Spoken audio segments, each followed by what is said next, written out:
shining son of Lycaon made a choice. Take up the reins yourself, Aeneas, do. They're your team. And they'll hold your curving chariot so much better under the driver they know best if we have to beat retreat from Diomedes.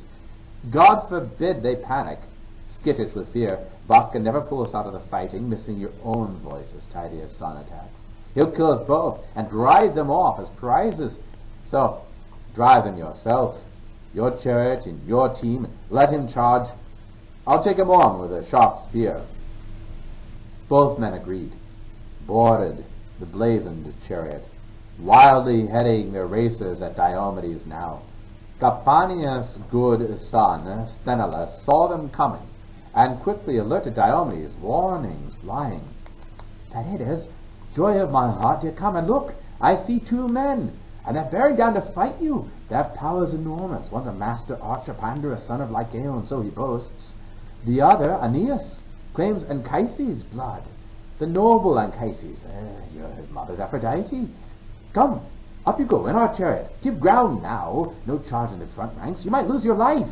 But powerful Diomedes froze him with a glance. Not a word of retreat. You'll never persuade me. It's not my nature to shrink from battle, cringe in fear with the fighting strength still steady in my chest. I shrink from mounting our chariot. No retreat, on foot as I am. I'll meet them man to man. Athena will never let me flinch. Those two? Their horses will never sweep them clear of us. Nor both men, though one or the other may escape. One more thing, take it to heart, I tell you. If part of Athena's plan gives me the honor to kill them both, you check our racers here. You lash them fast to our rails, then dash for Aeneas' horses. Don't forget, drive them out of the Trojan lines and into ours. They are the very strain far-seeing Zeus gave Tros. Payment in full for stealing Ganymede, Tros' son. The purest, strongest breed of all the stallions under the dawn and light of day. Lord Anchises stole from that fine stock behind Laomedon's back. Tros' grandson and heir to Tros' teams. He put some mares to the lusty stallions once, and they foaled him a run of 6 in his royal house. 4 he kept for himself to rear in his own stalls. But the 2 you see in action he gave Aeneas, both of them driving terrors. Would God we'd take them both. We'd win ourselves great fame. Wavering back and forth as their 2 attackers closed in a rush, whipping their purebred team along, Pandarus shouted first. What mad bravado, lofty Tydeus' boy will brave it out. So my arrow failed to bring you down, my tearing shot. Now for a spear, we'll see if this can kill you. Shaft poised, he hurled, and its long shadow flew, and it struck Tydeus' shield, the brazen spearhead winging, drilling right on through to his breastplate. Pandarus yelling over him wildly now. You're hit, clean through the side. You won't last long, I'd say. Now the glory's mine. But never shaken, staunch Diomedes shot back. No hit. You missed. But the 2 of you will never quit this fight. I'd say till one of you drops and dies and gluts with blood. Ares, who hacks at men behind his rawhide shield. With that, he hurled, and Athena drove the shaft, and it split the archer's nose between the eyes. It cracked his glistening teeth. The tough bronze cut off his tongue at the roots, smashed his jaw, and the point came ripping out beneath his chin. He pitched from his car, armor clanging against him, a glimmering blaze of metal dazzling round his back. The purebreds reared aside, hoofs pouring the air, and his life and power slipped away on the wind. Aeneas sprang down with his shield and his heavy spear, fearing the Argives might just drag away the corpse somehow, somewhere. Aeneas straddled the body, proud in his fighting power like some lion, shielded the corpse with spear and round buckler, burning to kill off any man who met him face to face, and he loosed a blood-curdling cry, just as Diomedes hefted a boulder in his hands. Tremendous feat! No 2 men could hoist it, weak as men are now, but all on his own. He raised it high with ease, and he flung it, struck Aeneas' thigh, with the hip bone turns inside the pelvis, the joint they call the cup. Now it smashed the socket, snapped both tendons too, and the jagged rock tore back the skin in shreds. The great fighter sank to his knees, bracing himself with one strong forearm planted against the earth, and the world went black as night before his eyes. And now, the prince of men, Aeneas, would have died on the spot if Zeus's daughter had not marked him quickly. His mother, Aphrodite, who bore him to King Anchises, tending cattle once. Round her beloved son, her glistening arms went streaming. Flinging her shining robe before him, only a fold, but it blocked the weapons hurling toward his body. She feared some Argive, fast with chariot team, might hurl bronze in his chest, rip his life out. She began to bear her dear son from the fighting. But Capaneus' son did not forget the commands the Lord of the War Cry put on him under. Sthenelus checked his own racers clear of the crash of battle, lashed them tight to his chariot rails with reins, and died for Aeneas' glossy, full-maned team, and drove them out of the Trojan lines and into his. He passed them on to Diphilus, a friend in arms. He prized beyond all comrades his own age. Their minds worked as one to drive the ships, as Sthenelus mounted behind his own chariot now, seized the glittering reins and whipped his team. His strong-hoofed horses ahead at breakneck speed, rearing, plunging to overtake his captain, Diomedes. But he, with his ruthless bronze, was hunting Aphrodite. Diomedes, knowing her for the coward goddess she is, none of the mighty gods who marshal men to battle, neither Athena nor Enio, raider of cities, not at all. But once he caught her, stalking her through the onslaught, gallant Tydedes' offspring rushed her, and lunging out, thrusting his sharp spear at her soft, limp wrist, and the brazen point went slashing through her flesh, tearing straight through the fresh immortal robes the Graces themselves had made her with their labor. He gouged her just where the wrist bone joins the palm, and immortal blood came flowing out from the goddess. The ichor that courses through their veins. The blessed gods, they eat no bread, they drink no shining wine, and so the gods are bloodless. So we call them deathless. Well, a piercing shriek. She reeled, and she dropped her son. But Phoebus Apollo plucked him up in his hands and swathed him round in a swirling dark mist.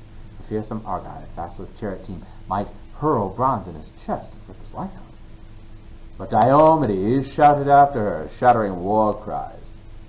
Daughter of Zeus, give up the war, your lustful carnage. So it's not enough that you lure defenseless women to their ruin. Haunting the fighting, are you? Now I think you'll cringe at the hint of war if you get wind of battle far away.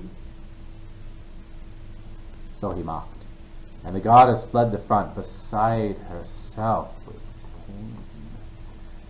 But Iris, quick as wind, took up her hand and led her from the fighting, racked with agony, her glowing flesh blood dark. And off to the left of battle she discovered Ares, violent Ares, sitting there at ease, his long spear braced on a cloud bank, flanked by racing stallions. Aphrodite fell to her knees and over begged her dear brother to lend his golden bridal team. Oh, dear brother, help me! Give me your horses so I can reach Olympus, the god's steep stronghold. I'm wounded. The pain's too much. A mortal speared me. The daredevil Diomedes, he'd fight Father Zeus. Her brother Ares gave her the golden bridal team. Heart writhing in pain, she climbed aboard the car, and Iris climbed beside her, seized the reins, whipped the team to a run, and all the horses flew, holding nothing back. In a moment they had reached the immortal stronghold, steep Olympus. Wind-quick Iris curved the team and loosened them from the chariot, threw ambrosial fodder down before their hoofs. The deathless Aphrodite sank in Dion's lap, and her mother, folding her daughter in her arms, stroked her gently, whispering her name, and asked her, Oh, who has abused you? You, my dear child, tell me, who of the sons of heaven, so unfeeling, so cruel? Why, it's as if they had caught you in public doing something wrong. And Aphrodite, who loves eternal laughter, sobbed in answer, The son of Tydeus stabbed me. Diomedes the overweening, insolent! All because I was bearing off my son from the fighting, Aeneas, dearest to me of all men alive. Look down!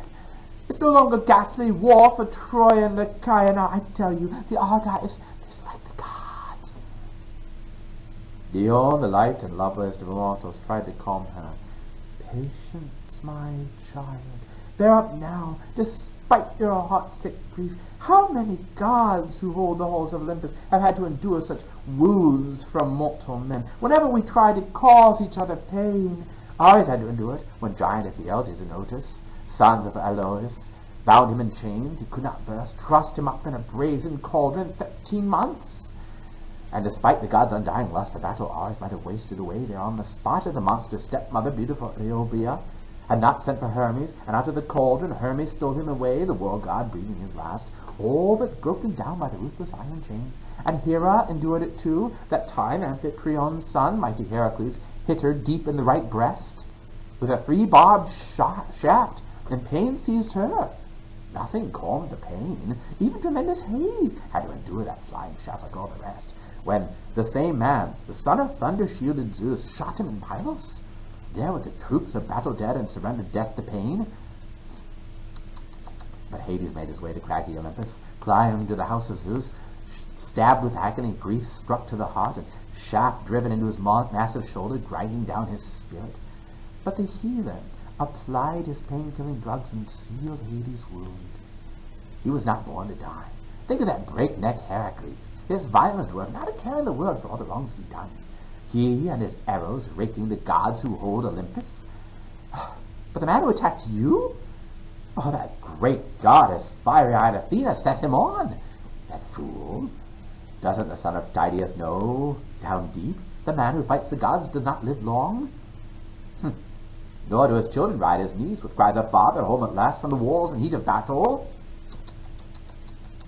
So now, let Diomedes, powerful as he is, be on his guard for fear a better soldier than you engage him.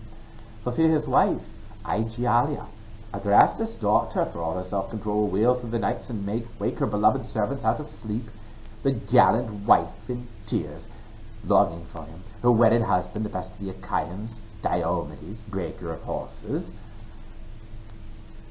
Soothing words. And with both her hands, Dione gently wiped the ichor from Aphrodite's arm and wrist, and it healed at once. Her stark pain ebbed away.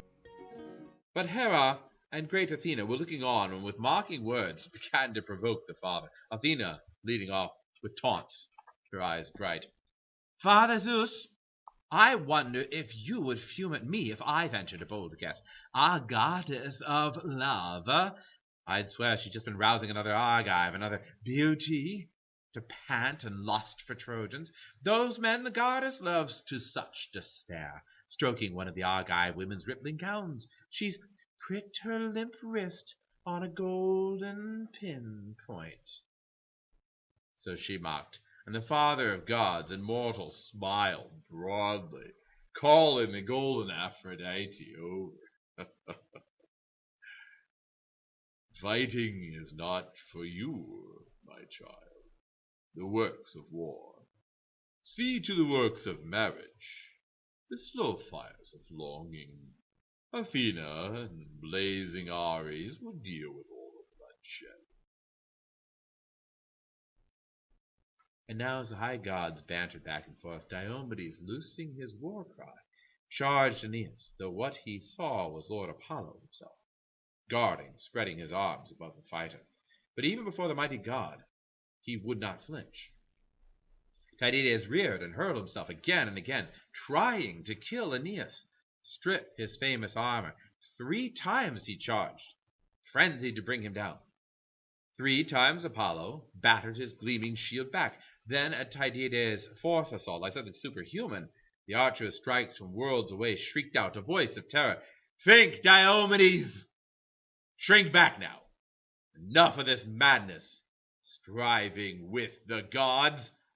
We are not of the same breed, we never will be, the deathless gods and men who walk the earth." Menacing so, the Tydides' son pulled back just a little, edging clear of the distant deadly archer's range. And Apollo swept Aeneas up from the onslaught and set him down on the sacred heights of Pergamus, the crest where the god's own temple had been built. There, in the depths of the dark, forbidden chamber, Leto and Artemis, whose showers flights of arrows healed the man and brought him back to glory. But the lord of the silver bow devised a phantom like Aeneas for the life, wearing his very armor, and round that phantom Trojans and brave Achaeans were at each other, hacking the ox hides around their chests, the bucklers full and round, skin shields, tassels flying. Phoebus Apollo calling to blazing Ares, Ares, destroyer of men, reeking blood, stormer of ramparts, can't you go and drag that man from the fighting? That daredevil Diomedes, he'd fight Father Zeus. He's just assaulted Love. He stabbed her wrist. Something superhuman. He even charged at me. Well, with that, Apollo settled on the Pergamus heights, while murderous Ares, wading into the fighting, spurred the Trojan columns onto mass attack. Shaped like the runner Acamas, prince of Thrace, Ares challenged the sons of Priam with a vengeance. You royal sons of Priam, monarch, dear to the gods, how long will you let Achaeans massacre your army until they're battling round your well-built gates? Our man is down, we press, on a par with noble Hector. Aeneas, proud Anchises' son, up with you now, rescue him from the crash of battle. Save our comrade. As Ares whipped the fighting spirit in each man, Sarpedon taunted Hector. Hector, where has it gone? That high courage you always carried in your heart. No doubt you brag that you could hold your city without an army and Trojan allies all on your own, just with your sisters' husbands and your brothers. But where are they now? I can't find one. They cringe and cower like hounds circling the line. We, your allies here, we do your fighting for you. I myself, Hector, your ally to the death. A good long way I came from distant Lycia, far from the Xanthus rapids, where I left my loving wife, my baby son, great riches too, the lasting envy of every needy neighbor. And still I lead our Lycians into battle. Myself? Chafe to face my man full force. Though there's not a scrap of mine for looting here, no cattle or gold the foe could carry off. But you just stand there. Don't even command the rest to brace and defend their wives. Where are the toils of war, the mesh of the huge dragnet sweeping up the world before you're trapped? Your enemies prey and plunder. Soon they'll raze your sturdy citadel to the roots. All this should obsess you, Hector. Night and day you should be begging the men who lead your allies' famous ranks to stand and fight for all they're worth. You'll ward off all the blame they hurl against you. And Sarpedon's charge cut Hector to the core. Down he leapt from his chariot fully armed, hit the ground, and brandishing 2 spears, went striding down his lines, ranging flank to flank, driving his fighters into battle, rousing grisly war, and round the Trojans whirled, bracing to meet the Argives face to face. The Argives closed ranks and did not cave in. Remember the wind that scatters the dry chaff, sweeping it over the sacred threshing floor. The men winnowing hard, and blonde Demeter culling grain from dry husk in the rough and gusting wind, and under it all the heaps of chaff are piling white. So white the Achaeans turned beneath the dust storm now, pelting across their faces, kicked up by horses' hooves to the clear bronze sky. The battle joined again. Charioteers swung chariots round, thrust the powerful fist of fury straight ahead, and murderous Ares, keen to help the Trojans, shrouded the carnage over in a dense, dark night. Lunging at all points, carrying out the commands of Phoebus Apollo, lord of the golden sword, who ordered Ares to whip the Trojans' warlust once he spotted Athena veering off the lines. Great Pallas, who'd rushed to back the Argives. Out of his rich guarded chamber, the god himself launched Aeneas now, driving courage into his heart, and the captain took his place amidst his men. And how they thrilled to see him still alive, safe, unharmed, and marching back to their lines. His soul ablaze for war, but his men asked him nothing. The labor of battle would not let them, more labor urged by the god of the silver bow and man-destroying Ares, and strife flaring on, headlong on. And the Achaeans? The two Iantes, Tydides and Odysseus, spurred them on to attack. The troops themselves had no fear, no dread of the Trojans' power and breakneck charges. No. They stood their ground, like heavy thunderheads stacked up on the towering mountaintops by Cronos' sun, stock still in a windless calm when the raging north wind and his gusty ripping friends that had screamed down to rout dark clouds have fallen dead asleep.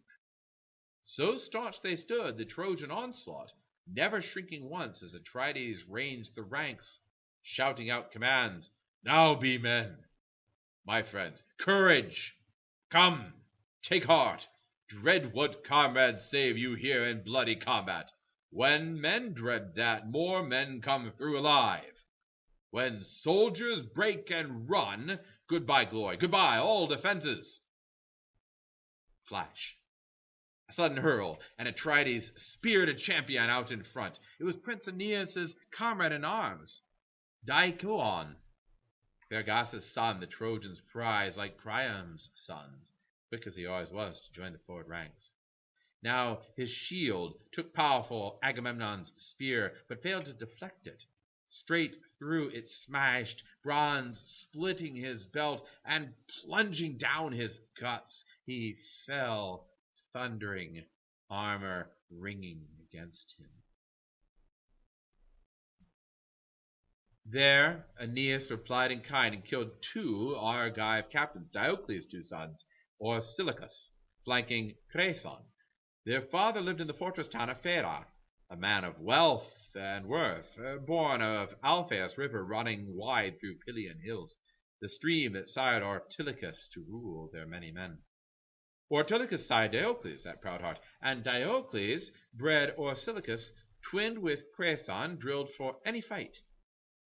And reaching their prime, they joined the Argives, sailing the black ships outward, bound for the stallion land of Troy, all for the sons of Atreus, to fight to the end and win their honor back. So, death put an end to both, wrapped them both in night, fresh as two young lions off on the mountain ridges, twins reared by a lioness, deep in the dark glades that ravage shepherds' steadings, mauling the cattle and fat sheep till it's their turn to die, hacked down by the cleaving bronze blades in the shepherd's hands. So here the twins were laid low at Aeneas' hands. Down they crashed like lofty pines, trees axed. Both down, but Menelaus pitied them both, yes, and out for blood he burst through their front, helmed in fiery bronze, shaking his spear, and Ares' fury drove him, Ares hoping to see him crushed at Aeneas' hands. Antilochus marked him now, great Nestor's son, went racing across the front himself, terrified for the lord of armies. What if he were killed? The hard campaigning just might come to grief. As Aeneas and Menelaus came within arm's reach, waving whetted spears in each other's faces, nerved to fight it out, Antilochus rushed in, tensing shoulder to shoulder by his captain now, and Aeneas shrank from battle, fast as he was in arms, when he saw that pair of fighters side by side, standing their ground against him. Once they dragged the bodies back to their lines, they dropped the luckless twins in companions' open arms, and round they swung again to fight in the first ranks. Next they killed Pylaemenes, tough as Ares, a captain heading the Paphlagonian shieldsmen, hot-blooded men. Menelaus, the famous spearman, stabbed him right where he stood, the spear point pounding his collarbone to splinters. Antilochus killed his charioteer and steady henchman Mydon, a Timneus strapping son, just wheeling his racers round as Antilochus winged a rock and smashed his elbow. Out of his grip the reins, white with ivory, flew and slipped to the ground, entangled in the dust. Antilochus sprang. He plunged a sword in his temple, and Mydon, gasping, hurled from his bolted car face first. Head and shoulders stuck in a dune a good long time, for the sand was soft and deep his lucky day, till his own horses trampled him down flat, as Antilochus lashed them hard and drove them back to Achaea's waiting ranks. But Hector marked them across the lines and rushed now with a cry, and Trojan shock troops backed him full strength. And Ares led them in, with the deadly queen Enyo bringing uproar on the savage chaos of battle. The god of combat wielding his giant shaft in hand, now ranging ahead of Hector and now behind him. Ares there, and for all his war cries, Diomedes shrank at the sight, as a man at a loss, helpless, crossing a vast plain, halts short at a river rapid surging out to sea, takes one look at the water, roaring up in foam, and springs back with a leap. So he recoiled, shouting out to comrades, "Oh, my friends, what fools we were to marvel at wondrous Hector! What a spearman, we said, and what a daring fighter! But a god goes with him always, beating off disaster. Look, that's Ares beside him now, just like a mortal. Give ground, but faces fronting the Trojans always. No use trying to fight the gods in force." So he warned, as the Trojans charged them harder, and Hector, lunging, leveled a pair of men who knew the joy of battle, riding a single chariot, Menestheus and Anchialus. Down they went, and the great Ajax pitied both. He strode to their side and loomed there, loosed a gleaming spear, and struck down Amphius, Selaga's son, who had lived at ease in Piasus, rich in possessions, rich in rolling wheatland.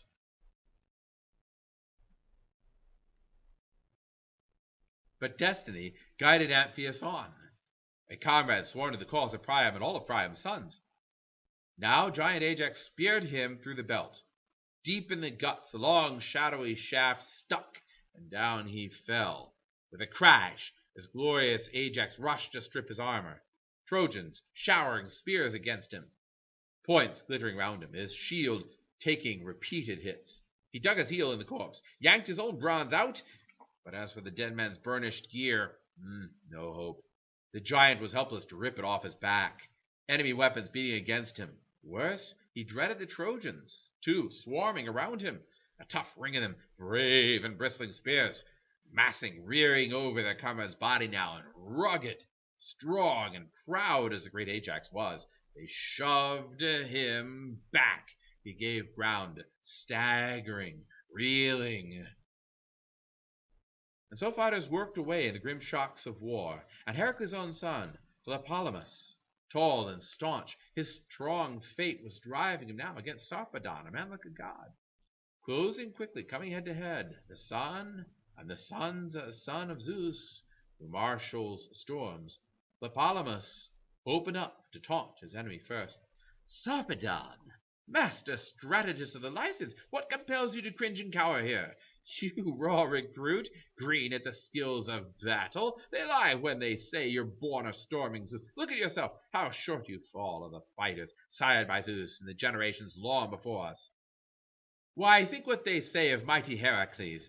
There was a man, my father, that dauntless, furious spirit, that lion heart. He once sailed here for Laomedon's blooded horses with just 6 ships and smaller crews than yours, true. But he razed the walls of Troy. He widowed all her streets. You, with your coward's heart, your men dying around you. You're no bulwark come out of Lycia, I can tell you. No help to Trojans here, for all your power, soldier, crushed at my hands. You'll breach the gates of death." But Sarpedon, the Lycian captain, faced him down. Right you are, Tlepolemus. Your great father destroyed the sacred heights of Troy, thanks, of course, to a man's stupidity. Proud Laomedon, that fool, he rewarded all his kindness with abuse, never gave him the mares he'd come so far to win. But the only thing you'll win at my hands, here, I promise you, is slaughter and black doom. Gouged by my spear, you'll give me glory now. You'll give your life to the famous horseman, death. In fast reply, Tlepolemus raised his ashen spear, and the same moment shafts flew from their hands, and Sarpedon hit him square across the neck. The spear went ramming through, pure agony. Black night came swirling down across his eyes. But the Tlepolemus shaft had struck Sarpedon too, the honed tip of the weapon hitting his left thigh, ferocious, razoring into flesh and scraping bone. But his father beat off death a little longer. Heroic Sarpedon. His loyal comrades bore him out of the fighting quickly, weighed down by the heavy spear shaft dragging on. But hurrying so, no one noticed or even thought to wrench the ashen javelin from his thigh so the man could hobble upright. On they rushed, bent on the work of tending to his body. Tlepolemus, far across the lines, the armed Achaeans hauled him out of the fight, and seizing Odysseus saw it, his brave spirit steady, ablaze for action now. What should he do? He racked his heart and soul. Lunge at Prince Sarpedon, son of storming Zeus, or go to the Lycians' mass and kill them all? But no, it was not the gallant Odysseus' fate to finish Zeus's rugged son with his sharp bronze. So Pallas swung his fury against the Lycian front, whirling, killing Coriolanus, Chromius, and Alastor, killing Alcander and Halius, Prytanius, and Neomon. Stalwart Odysseus would have killed still more, but tall Hector, his helmet flashing, marked him quickly, plowed through the front, helmed in fiery bronze, filling the Argives' hearts with sudden terror. And Zeus' son Sarpedon rejoiced to see him striding past, and begged him in his pain, "Son of Priam, don't leave me lying here. Such easy prey for the Danaans. Protect me. Later I'll bleed to death inside your walls. Clearly it's not my fate to journey home again to the fatherland I love, to bring some joy to my dear wife, my baby son." But Hector, his helmet flashing, answered nothing. He swept past him, Hector burning to thrust the Argives back at once and tear the life and soul out of whole battalions. But Sarpedon's loyal comrades laid him down, a man like a god beneath a fine spreading oak sacred to Zeus, whose shield was banked with clouds. The veteran Pelagon, one of his closest aides, pushed the shaft of ashwood out through his wound. His spirit left him, and the mist poured down his eyes. But he caught his breath again. A gust of the north wind blowing round him carried back the life breath he had gasped away in pain. But the Argive fighters, facing Ares' power and Hector helmed in bronze, they neither turned and ran for the black ships, nor traded blows with enemies man to man. Backing over and over, the Argives gave ground, seeing the Lord of Battles lead the Trojan onset. Who was the first they slaughtered, and who the last? The brazen god of war and Hector son of Priam? Teuthras first, Orestes lasher of stallions next, and Aetolian spearman Trechus, Oenomaus, and Helenus, Enops' son, and Orespius, cinched with shining belt, who lived in Hyle, hoarding his great wealth, his estate aslope the shores of Lake Cephissus, and round him Boeotians held the fertile plain. But soon as the white-armed goddess Hera saw them mauling Argive units, caught in the bloody press, she winged her words at Pallas. "What disaster! Daughter of storming Zeus, tireless one Athena!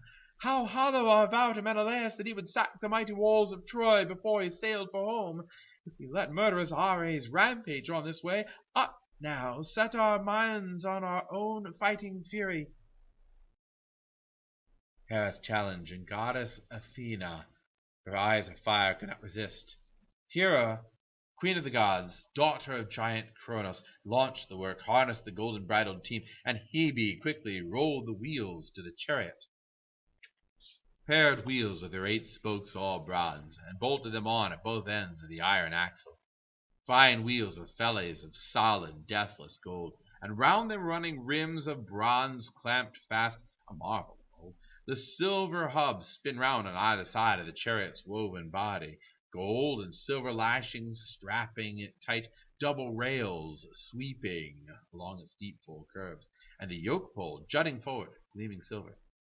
There at the tip she bound the gorgeous golden yoke. She fastened the gorgeous golden breast straps next, and under the yoke Queen Hera led the horses, racers blazing for war, and the piercing shrieks of battle.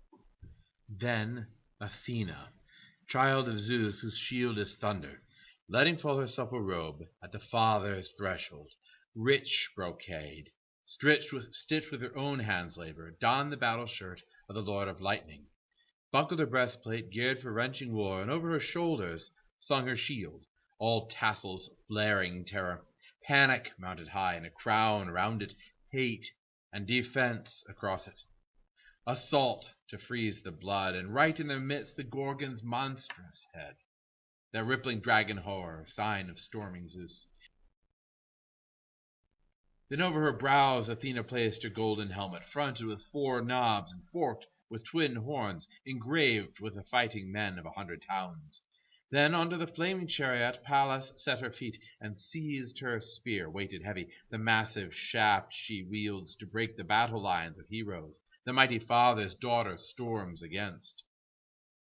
A crack of the whip, and the goddess Hera lashed the team, and, all on their own force, the gates of heaven thundered open, kept by the seasons, guards of the vaulting sky, and Olympus' heights unpowered to spread the massing clouds or close them round once more. Now straight through the gates she drove the team, whipping them on full tilt, until they came to Zeus, the son of Cronos, sitting far from the other gods, throned on the topmost crag of the rugged, rigid Olympus. And halting her horses near, the white-armed Hera called out at once to the powerful son of Cronos, pressing home her questions. "Father Zeus, look, aren't you incensed at Ares at his brutal work, killing so many brave Achaeans for no good reason, not a shred of decency, just to wound my heart? While there they sit at their royal ease, exalting the goddess of love and Apollo of the silver bow. They loosed this maniac Ares. He has no sense of justice.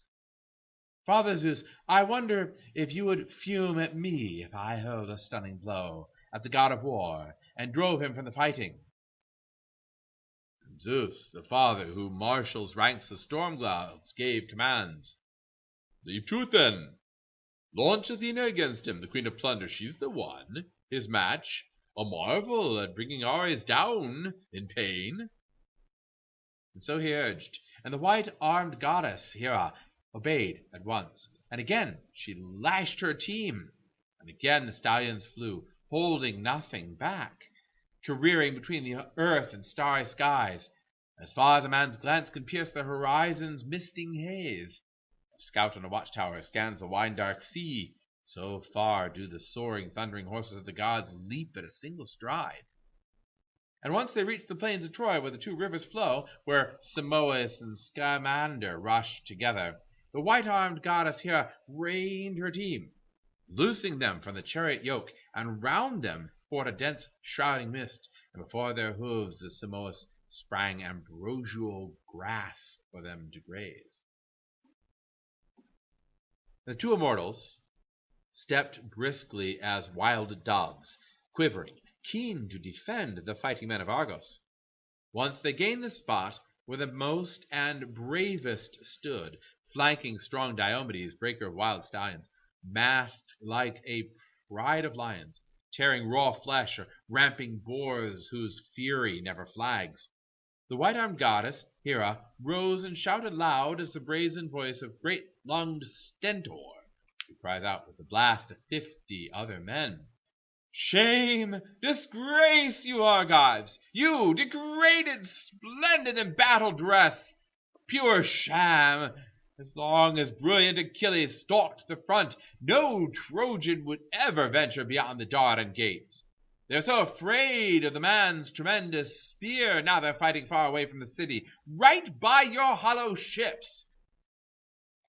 So Hera trumpeted, lashing the nerve and fighting fury in each man, as Athena, her eyes blazing, made for Diomedes. Hard by his team and car she found the king, cooling the wound that Pandarus' arrow dealt him. Sweat from under the heavy buckler's flat strap and rubbed him raw. He was chafed, and his arm ached from lifting up the strap. Wiping off the blood and the dark clots, laying hold of the yoke that bound his team, the goddess Pallas started. "So Tydeus' son is half the size of his father, and he was short and slight.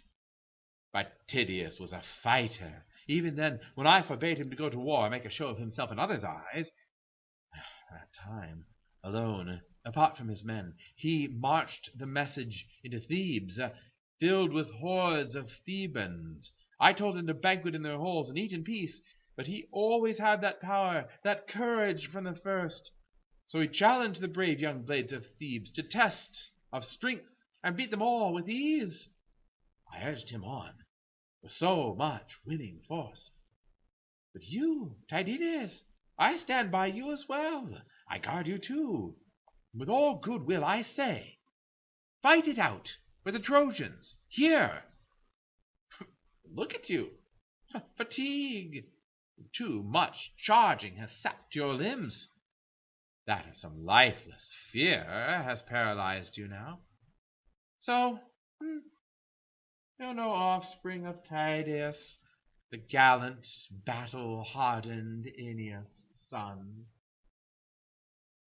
And powerful Diomedes bowed to her at once. Well I know, goddess, daughter of storming Zeus, and so I will tell you all gladly. I'll hide nothing. It's not some lifeless fear that paralyzes me now, no flinching from combat either. It's your own command, still ringing in my ears, forbidding me to fight the immortals head on, all but one of the blessed gods, that is. If Aphrodite, daughter of Zeus, slips into battle, she's the one to stab with my sharp bronze spear. So, now you see, I've given ground myself and told my comrades to mass around me here. Too well I know that Ares leads the charge. For the goddess roused him on, her eyes blazing. True son of Tydeus, Diomedes, joy of my heart, forget the orders. Nothing to fear, my friend. Neither Ares or any other god. You too, I'll urge you on with so much winning force. Up now, lash your racing horses at Ares first. Strike him at close range. No shrinking away here before that headlong Ares. Just look at the maniac, born for disaster, double-dealing, lying, two-faced god. Just now he promised me and Hera, the war god, swore he'd fight the Trojans, standing behind the Argives. But now, look, he's leading the Trojan rampage. His pledges thrown to the winds. Well, with that challenge, Athena levels Sthenelus out of the back of the car. A twist of her wrist, and the man hit the ground, springing aside as the goddess climbed aboard, blazing to fight beside the shining Diomedes. The big oaken axle groaned beneath the weight, bearing a great man and a terrifying goddess. And Pallas Athena seized the reins and the whip, lashing the horses straight for Ares. The god was just stripping giant Periphas bare, the Aetolians' best fighter, Ochesius' noble son. The blood-smeared Ares was tearing off his gear, but Athena donned the dark helmet of death, so not even Ares could see her now. The butcher did see Tydeus' rugged son, and he dropped gigantic Periphas on the spot where he just killed him, ripped his life away, and Ares whirled at the stallion-breaking Diomedes. The two of them closing fast, charging face to face, and the god thrust first. Over Tydides' yoke and reins, with bronze spear burning to take the fighter's life. But Athena, her eyes of fire, grabbed the flying shaft, flicked it over the car, and off it flew for nothing. And after him, Diomedes yelled his war cry, lunging out with his own bronze spear, and Pallas rammed it home, deep in Ares' bowels where the belt cinched him tight. There Diomedes aimed and stabbed, and he gouged him down his glistening flesh, and wrenched the spear back out, and the brazen god of war let loose a shriek, roaring, thundering loud as 10,000 combat soldiers shriek with Ares' fury when massive armies clash. The shudder swept all the ranks, Trojans and Argives both, terror-struck by the shriek the god let loose. Ares, whose lust for slaughter never dies. But now, wild as a black cyclone twisting out of a cloud bank, building up from the day's heat blasts and towers, so brazen Ares looked to Tydeus' son Diomedes. Soaring up with the clouds to the broad sweeping sky, he quickly gained the god's stronghold, steep Olympus. Settling down beside the side of Cronos, great son of Zeus, his spirit racked with pain, Ares displayed the blood, fresh immortal blood that gushed from his wound, and he burst out in a flight of self-pity. Father Zeus, aren't you incensed to see such violent, brutal work? We, everlasting gods, what chilling blows we suffer, thanks to our own conflicting wills. Whenever we show these mortal men some kindness, we all must battle you. You brought that senseless daughter into the world, that murderous curse, forever bent on crimes, while all the rest of us, every god on Olympus, bows down to you, each of us overpowered. That girl, you never block her away with a word or action. Never. You spur her on. Since you gave her birth from your own head, the child of devastation. Just look at this reckless Diomedes now. Athena spurred him on to rave against the gods. First he lunges at Aphrodite, stabs her in the wrist, then charges me, even me, like something superhuman. Oh, but I'm so fast on my feet I saved my life. Else, for a good long while I'd have felt the pain, writhing among the corpses there, or soldiered on, weak as a breathless ghost, beaten down by bronze. But Zeus, who marshals storm clouds, lowered a dark glance and let loose at Ares. No more, you lying, two-faced. Oh, no more sidling up to me, whining here before me. I hate you most of all, the Olympian gods. Always dear to your heart, strife, yes, and battles, and the bloody grind of war. You have your mother's uncontrollable rage. Incorrigible, that here. Say what I will, I can hardly keep her down. Yours urgings, I trust, have made you suffer this, but I cannot bear to see you agonize so long. You are my child. To me your mother bore you. If you had sprung from another god, believe me, and grown into such a blinding devastation, long ago you'd have dropped below the Titans, deep into the dark pit. So great Zeus declared, and he ordered the healing god to treat the god of war. Covering his wound with pain-killing drugs, the healer cured him. The god was never born to die. Quickly, as fig juice pressed into bubbly, creamy milk curdles it firm for the man who churns it round, so quickly he healed the violent rushing Ares. And Hebe washed him clean, dressed him in robes to warm his heart, and flanking the son of Cronos, down he sat, Ares exultant in the glory of it all. And now the two returned to the halls of mighty Zeus. Hera of Argos, Boeotian Athena, guard of armies, both had stopped the murderous Ares, cutting men to pieces.